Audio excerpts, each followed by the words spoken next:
Hello my dear students.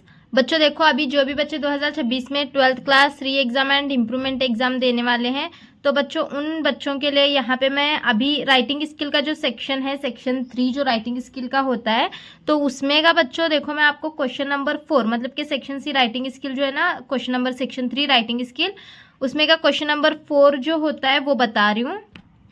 तो बच्चों question number 4 का हमने ए में देखा था कि ड्राफ्टिंग वर्चुअल मैसेज हमें करना है, फिर बी में भी हमने देखा। अब उसके बाद बी में हमें क्या करना है, इंटरव्यू क्वेश्चन करना है। अब क्वेश्चन नंबर सी जो आता है ना बच्चों, क्वेश्चन नंबर सी, उसमें से 3 क्वेश्चंस में से आपको कोई एक क्वेश्चन जो है वो अटेम्प्ट करना होता है।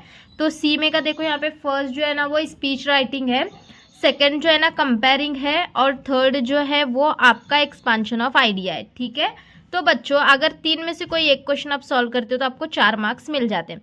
अब मैं यहाँ पे बच्चों की थोड़ा प्रॉब्लम के बारे में डिस्कस करती हूँ। देखो, स्पीच राइटिंग में भी लिखना होता है, कंपेयरिंग में भी अपने दिल से लिखना होता है, एक्सपांशन ऑफ आइडिया में भी अपने दिल से लिखना होता है, क्योंकि टॉपिक यहाँ पे कोई भी वो बदल के देंगे। अब देखो जैसे यहाँ पे एक्सपांशन ऑफ आइडिया में फॉर्चून फेवर्स ऑफ ब्रेव ये टॉपिक दिया गया है।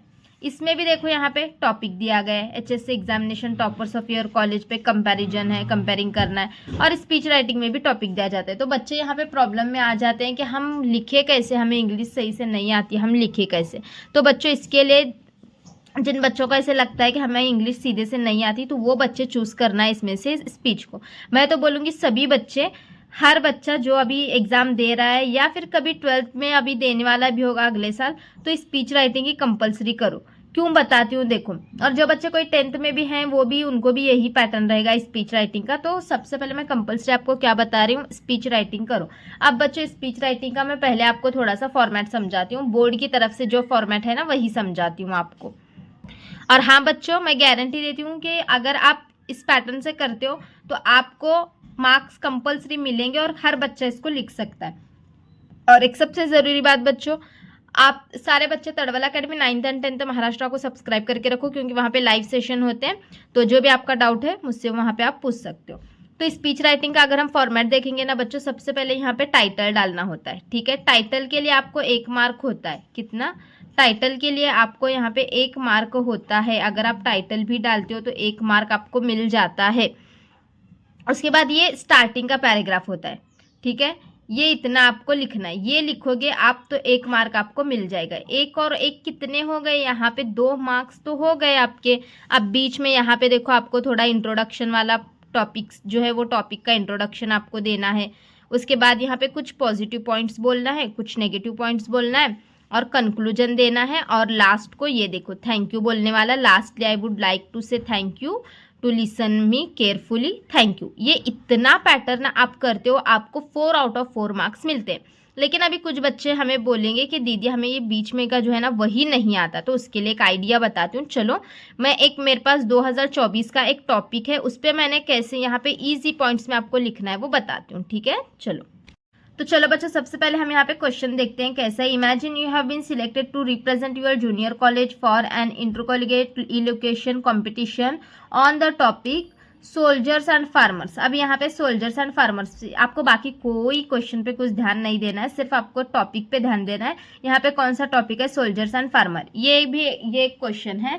और एक जो है ना मैं अभी 2024 के पेपर में कौन सा क्वेश्चन आया हुआ था वो बताती हूँ आपको। 2024 के मेरे पास ऑलरेडी लिखी हुई है स्पीच, वो बताती हूँ मैं आपको कैसा है। ये देखो बच्चों, 2024 में ना ग्रीन रिवॉल्यूशन पे लिखने के लिए आया था। तो आपको क्या करना है, सबसे पहले क्वेश्चन नंबर 4 का सी और फर्स्ट ये डालना है, स्पीच राइटिंग करके हेडिंग डालो। और सबसे पहले देखो ये पैराग्राफ, ये स्पीच राइटिंग लिखा आपने। अब टॉपिक क्या है, पेपर में हमें ग्रीन रिवॉल्यूशन पे लिखने के लिए बोला गया है, तो यहाँ पे हेडिंग डालो ग्रीन रिवॉल्यूशन।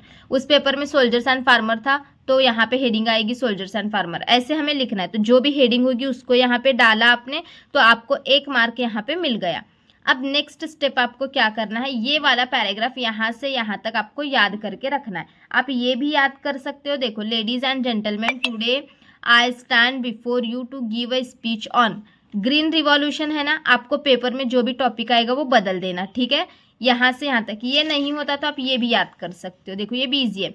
आपका पेपर दोपहर में होगा। तो good afternoon respected teachers and principal and all my friends, I am XYZ and today I would like to give a speech on the तक लिखा आपने। यहाँ पे जो भी आपको पेपर में टॉपिक बोला जाए, नेम ऑफ द टॉपिक मैंने ऐसे लिखा है, यहाँ पे टॉपिक का नाम लिख दो, ठीक है। आपको हेडिंग डाला आपने, ये हेडिंग डाला 1 मार्क मिल गया, स्टार्टिंग का पैराग्राफ लिखा आपने 1 मार्क मिल गया।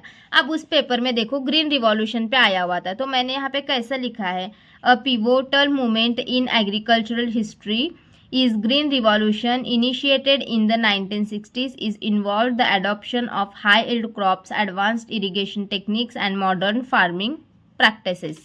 फिर उसके बाद this revolution significantly increase food production, ये मतलब कि पॉजिटिव पॉइंट्स मैंने यहाँ पे लिखा है, significantly increase food production and played a crucial role in elevating hunger in many developing countries.